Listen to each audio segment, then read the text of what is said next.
Here we go. Welcome to the Catalyst Podcast, raw, real, and unedited. You can find Catalyst at Facebook, YouTube, Instagram, Threads, and TikTok. You can hear this podcast created through Spreaker on YouTube, Spotify, Apple, Google, iHeart, and Amazon. Catalyst has the power to create change. We hope that's what this podcast will do. Welcome to episode 16. A newly recorded episode 16.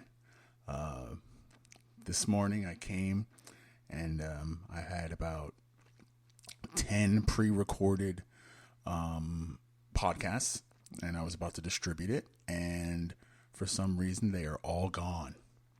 So I'm re-recording, and it's unfortunate because, it's hard to recreate things, but we're going to move forward, move on. And this is an opportunity for me to take another look at it. So when we last left in episode 15, I was talking about, and I just listened to it, about my dad and his passing, and how emotional it was for me, for my son, for my uncle, in the fortunateness, in the happiness of finding out, I'm cancer free. I have this catalyst of my father, who reconnected with, and then with his wife, the separation had happened. So, again, this was kind of this started to become a dark time for me. I had this new job, and, it seemed too good to be true, and it was. A small business with, a unique individual as an owner. But it was definitely better than what I previously had.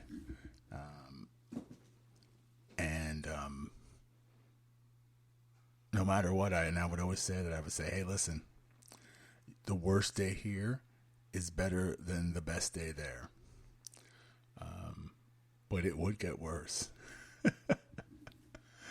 So, October goes into November of 2019, which comes into December. Now, as I'm going through these few months, I'm being consistent with my diet. I'm being consistent with my health, walking every day, going to the gym, trying to be as mentally positive and tough as we can. Yay, the cancer's gone, but there were some things that were still going on that made me feel like something wasn't right, and it affected me mentally. At home, my home wasn't a place of peace. It was a place of problems, and I was part of the problem.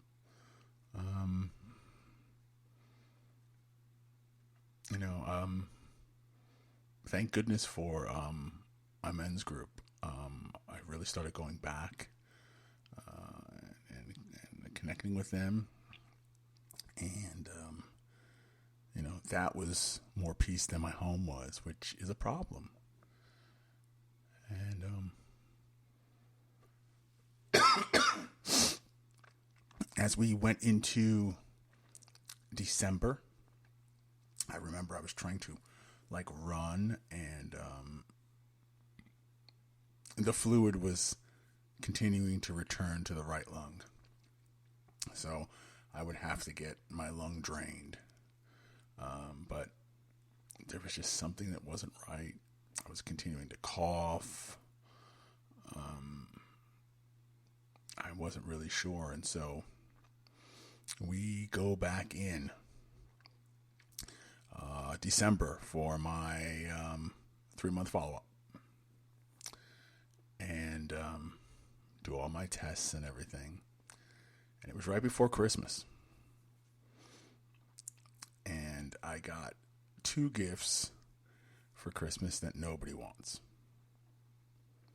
or nobody should get. One of them was finding out that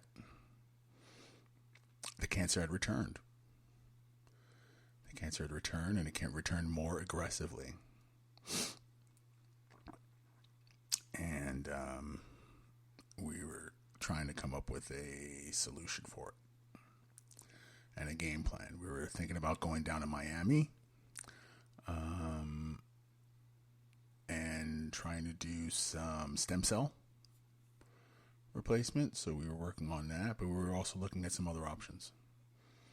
It wasn't going to be the chemo that we did because, again, it's, once you do it, you have to try something else. We started to do some radiation, and I did get my lung drained. But, here I am at a brand new job, just started in October. Now I got to tell them, hey, my cancer came back.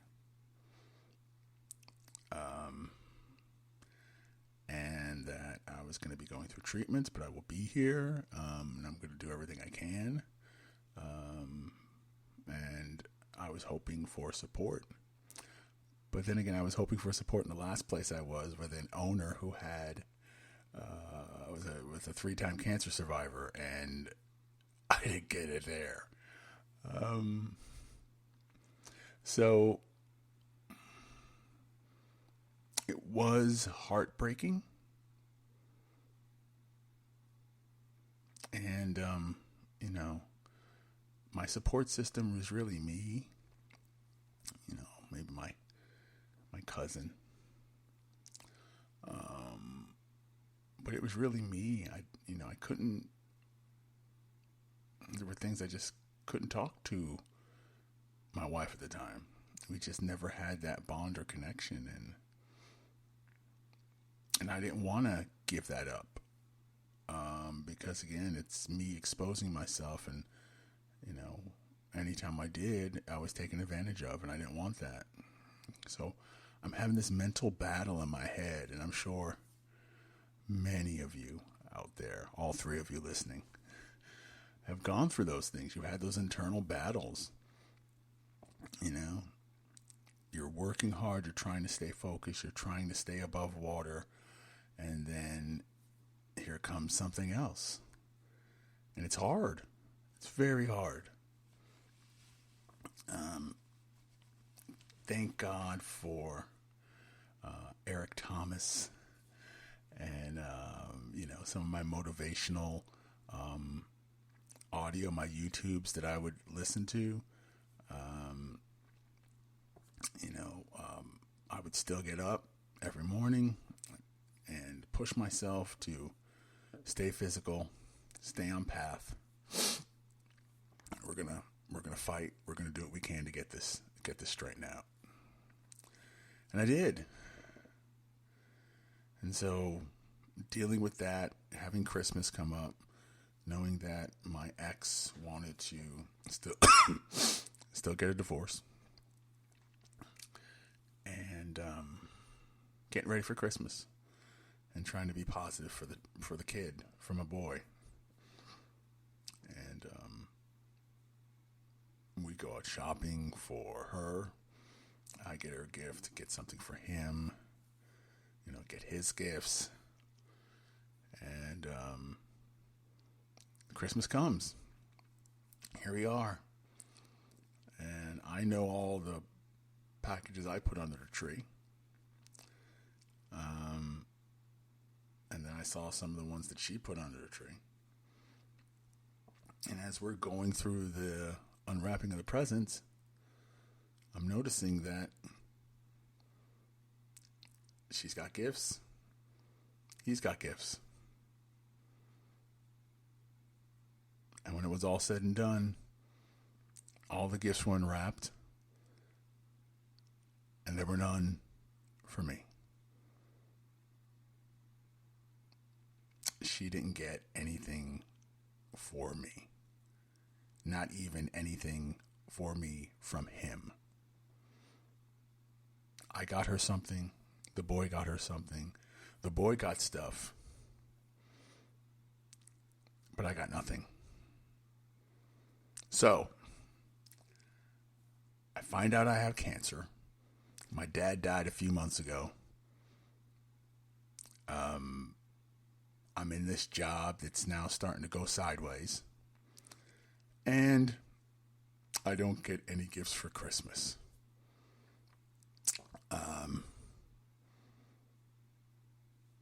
I mean, talk about beating somebody, when they're down. Mentally, it was absolutely challenging. It really, really was. It wasn't the hardest thing I did or the hardest thing I had to go through, but it was tough. I mean, you really have to dislike someone to not even think, well, maybe I should, I don't have to get him anything, but, let me get something for the kid. I mean, again, that's my thought process. Listen, as of right now, you're still my wife. As of right now, you're always going to be the mother of my son. So I'm going to be respectful. And that was brutal. I just remember the kid going, "I told you we need to get him something. I told you that. I told you that. Why didn't we get him anything?" Which then led to 2 or 3 days later, I got my gifts. But, by that point, what's the point? Don't even waste the money. You've already proven your point of what you think of me and what what you want out. You don't care that I just found out I have cancer again. And that didn't mean anything to you. You just wanted to get out, and it didn't matter the pain I was going through, because all of the pain that I gave you, I guess emotionally, being distant physically. So, did I deserve it? Probably. Most likely, but, most human beings wouldn't be that cruel. That one was a hard one. In fact, there was a situation that just transpired where our son's playing JV basketball. He made the JV basketball team. I'm very happy for him. Very proud. Their first game. And I was working, and I asked if she could take him there, and I'll meet them there, which she did. And she asked me if I can buy a ticket. $5 ticket with $1 surcharge for a high school basketball game. And so I did. And we got there, and I didn't even bring anything up. And she goes, "Oh, I need to give you the $5." I go, "Well, it's $6. There's a surcharge." "You're going to take this money? I can't believe you're going to take this money. Why would you even take this money?" So I wasn't even going to say anything. You brought it up, and you're making a big deal out of it. And I unleashed. I know she pushed my buttons. I get that. I understand it. But this is the kind of person, she is. Now she gave me a laundry list. I just got his hair cut for $40. I got this. I got that. You know what? Since July of 2022, I've been a full-time father, and have to beg you for stuff because your living residence was more important than being with your son. You allowed somebody to put his hands on your son. And now you have the freedom to go and do whatever you feel like doing because you don't have the responsibility. You're only going to be a mom when it's convenient for you. So we'll get back into more of that. But right now, this is episode 60 of the Catalyst Podcast. Raw, real, and unedited. You can find Catalyst at Facebook, YouTube, Instagram, Threads, and TikTok. You can hear the podcast through Spreaker on YouTube, Spotify, Apple, Google, iHeart, and Amazon. Catalyst has the power to create change. We hope that's what this podcast will do. We will see you on episode 17. Go be great.